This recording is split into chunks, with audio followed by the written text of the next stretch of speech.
আমার পরিবারে আমার বাবা মা, আমি, আমার 2 ভাই, আমি সবার বড়। আমাদের পরিবারটা মধ্যবিত্ত ছিল। তো আমার ভালোবাসার মানুষটার বাড়ি আমার বাড়ি থেকে কিছুটা দূরে। আমি রাস্তা দিয়ে চলাফেরার সময় তাকে প্রায়ই দেখতাম, আর এই বারবার দেখা হয়ে যাওয়াতে তার প্রতি একটা ভালো লাগা কাজ করত। এরপর থেকে যতবারই তার সাথে দেখা হতো আমি তাকে অপলক দৃষ্টিতে চেয়ে থাকতাম, যেন সে আমায় জাদু করেছে। অবস্থাটা ঠিক সেই রকম। তবে তাকে আমি নিজে থেকে কোনোদিন কিছু বলতে পারিনি সাহস করে। একদিন আমার ছোট ভাই আমাকে একটা আইডির লিঙ্ক দিয়ে বলে, ভাই তোকে একটা মেয়ে খুঁজতেছে। উত্তরে আমি বললাম, কোন মেয়ে, নাম কি? সে বলল, কথা বলে দেখ, চিনতে পারবি। সেটা শোনার পর আমি ওই আইডিতে গিয়ে তাকে মেসেজ করে বললাম, কে আপনি, আমাকে খুঁজছেন? তারপর সে একটা ছবি দিল। আমি তা দেখে অবাক হয়ে গেলাম, কিছুক্ষণের জন্য নিস্তব্ধ হয়ে গেলাম। তাকে জিজ্ঞেস করলাম, আপনি আমাকে কি জন্য খুঁজছিলেন? উত্তরে বলল, আপনি আমার দিকে অমন করে চেয়ে থাকেন কেন? আমি উত্তরে বললাম, আপনাকে আমি অনেক পছন্দ করি, আর আপনার চেহারাটা অনেক মায়াবী, তাই দেখে চোখ ফেরাতে পারি না। আসলে সে বুঝতো আমি ওকে পছন্দ করতাম, তাই সে ফেসবুকে আমার আইডি খুঁজতে থাকে, আর আমার ছোট ভাইয়ের আইডি পেয়ে যায়। আর সে মনে করেছিল সেটা আমি, কারণ আমাদের 2 ভাইয়ের চেহারা অনেকটাই মিল আছে। 2-1 দিন ছোট ভাইয়ের সাথে কথা বলে যখন বুঝতে পারলো সেটা আমি নয়, আমার ছোট ভাই, তখন সে আমার ছোট ভাইকে বলে আমার কথা। এভাবে তার সাথে অনেকক্ষণ কথা বলার পর সে আমাকে জিজ্ঞেস করলো, আচ্ছা আপনি কি আমার সম্পর্কে কিছু জানেন? আমি উত্তরে বললাম, আমি আপনার সম্পর্কে কিছুই জানি না, কখনো জানার চেষ্টাও করিনি। সে আমাকে হঠাৎ করে বলল, আমি বিবাহিত, আমার একটা সন্তান আছে। সেটা শোনার পর আমার মুখ দিয়ে আর কোনো কথা আসছিল না। কিছুক্ষণ চুপ থাকলাম। তারপরে তার সম্পর্কে সে আমাকে সবকিছু খুলে বলল। শুনে বুঝতে পারলাম তার স্বামীর সাথে তার বিচ্ছেদ হয়ে যাবে। তার সাথে সে কোনো রকম সম্পর্ক রাখতে চাচ্ছে না। তার স্বামী অনেক খারাপ মানুষ। আমি অনেক চিন্তা করলাম, তার প্রতি আমার অনেক মায়া কাজ করত। তাকে দেখেই আমার একটা আলাদা শান্তি লাগতো। যাই হোক না কেন, তাকে আমি কখনো ছেড়ে দিব না, নিজে নিজেই সিদ্ধান্ত নিয়ে নিলাম। আর এইভাবেই আমাদের সম্পর্কটা শুরু হয়। তো এইভাবেই আমাদের সম্পর্কটা ভালোই যাচ্ছিল। হাজার ব্যস্ততার মাঝে তাকে কখনো ইগনোর করতাম না, আর এই সময়ের মধ্যে তাকে অনেক ভালোবেসে ফেলেছি আমি। এরপরে একদিন সে আমাকে বলল, আপনি আমাকে সারা জীবনের জন্য রাখতে পারবেন? উত্তরে আমি তাকে না বলিনি। তাকে বলেছি, আমি আমার সর্বোচ্চ চেষ্টা করব তোমাকে নিজের করে রাখার। আর আমিও আমার আম্মুকে সবকিছু বলে ফেললাম। আম্মু উত্তরে বলল, মেয়ের অভাব পড়েছে নাকি তোর জন্য? বিবাহিত মেয়েকে বিয়ে করতে হবে কেন? এইভাবে আমি আরো অনেক কয়েকবার আম্মুকে বলেছি, অনেকবার বুঝিয়েছি, তারপরেও হাল ছেড়ে দেয়নি কখনো। এর কিছুদিন পর তার জন্মদিন ছিল, 23শে সেপ্টেম্বর 2023। তার জন্য কেক আর গিফট নিয়ে গেলাম। আমার যাওয়ার কিছুক্ষণ পর একটা ছোট ভাই আসলো পাশের এলাকার। সেও কেক আর কিছু গিফট নিয়ে আসলো। আমি ঘরের ভিতরে ছিলাম, সেই জন্য ওই ছেলেটা ভিতরে আসলো না। তারপরও আমাকে বলল, আপনি এখন চলে যান, কিছুক্ষণ পর আসেন। উত্তরে আমি বললাম, আচ্ছা সমস্যা নেই, আমি চলে যাচ্ছি। এই বলে চলে আসলাম। তবে তার প্রতি আমার অগাধ বিশ্বাস ছিল। চোখ বন্ধ করে তাকে বিশ্বাস করতাম, কোনোদিনও তাকে কখনো সন্দেহ করিনি। এত কিছুর পর জানতে পারলাম যে ছোট ভাইটা আমার প্রিয় মানুষের জন্মদিনের উপহার নিয়ে আসছিল, সেগুলো অন্য একজন পাঠিয়েছিল। এরপরেও আমি ওকে কিছু বলিনি। একদিন জিজ্ঞেস করেছিলাম ওকে, বলেছিলাম, তোমার জন্মদিনে যে ছেলেটা উপহার পাঠিয়েছিল তার সাথে তোমার কি সম্পর্ক? সে উত্তরে বলল, তার সাথে আমার ভাইয়ের সম্পর্ক। আমি আর কিছু বলিনি।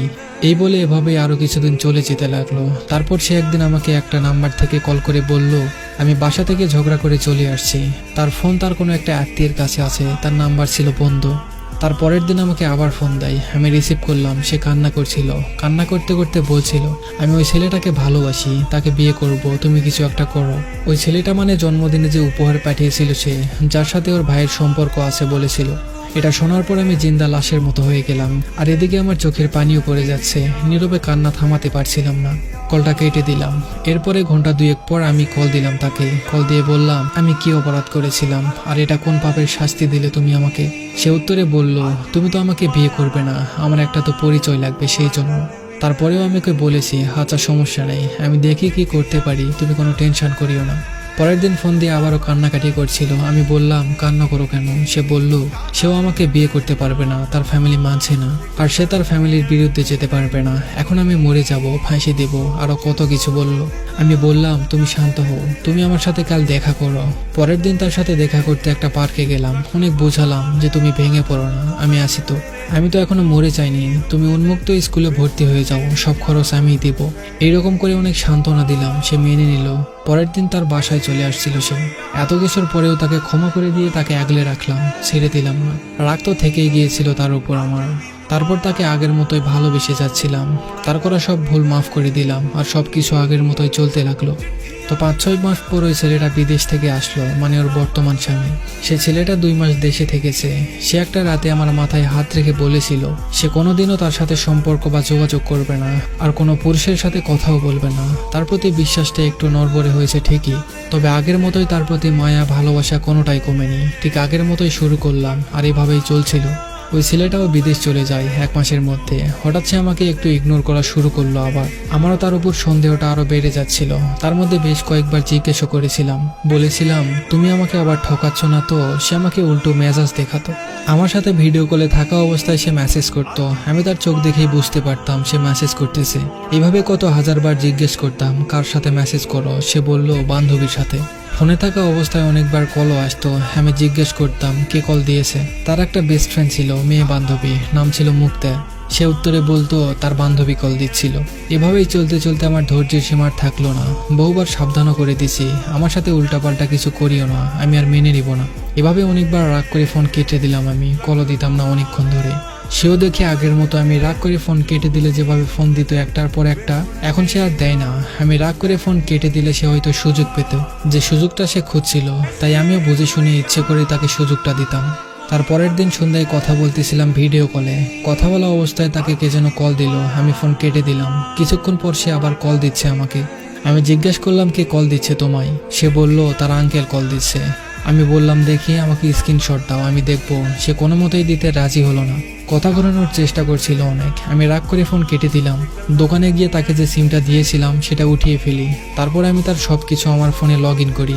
ফেসবুক মেসেঞ্জার যখন লগ ইন করলাম তখন পুরো কাহিনীটা আমার চোখের সামনে এসে পড়লো। একে একে সব মেসেজগুলো পড়ছিলাম। তখন আমি খাবার টেবিলে ছিলাম। মেসেজগুলো দেখে আর খাবার ভিতরে যাচ্ছিল না।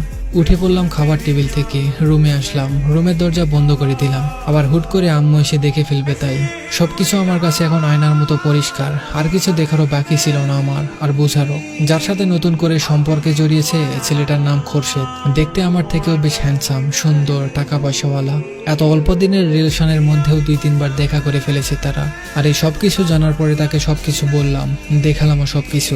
সে আগের মতোই নাটক করে কান্না শুরু করলো। তার ভুল হয়েছে, এই হয়েছে, ইত্যাদি ইত্যাদি। আমি ওকে বললাম বিশ্বাস করো, যদি আত্মহত্যা মহাপাপ না হতো তাহলে এগুলো দেখার পর নিজের জীবনটা তোমার সামনে দিয়ে দিতাম আমি। তারপরও যদি তুমি খুশি হতে। সবশেষে তাকে বললাম ভালো থেকো তুমি, তার সাথে হাসি খুশি সুখে থাকো। আমার পক্ষে সম্ভব না। তাকে শেষবারের মতো একটা প্রশ্ন করেছিলাম, জিজ্ঞেস করেছিলাম আচ্ছা আমার মধ্যে কি এমন কমতি ছিল, কোন জিনিসটার অভাব রেখেছিলাম তোমার জন্য আমি, যার কারণে এভাবে আমাকে ঠকিয়ে গেলে। আমার প্রশ্নের কোনো উত্তর ছিল না তার কাছে। সে আমাকে 1 বার নয়, 2 বার নয়, বারবার, বহুবার, বহু রূপে ঠকিয়েছে। আমি তাকে কোনোদিনও ক্ষমা করব না। যদি বলেন এটা আমার শেষ নিঃশ্বাস, অন্তত এখন হলেও তাকে ক্ষমা করো। তারপরেও আমার উত্তর হবে না। তার মতো ভালোবাসার মানুষ কারো জীবনে না আসুক।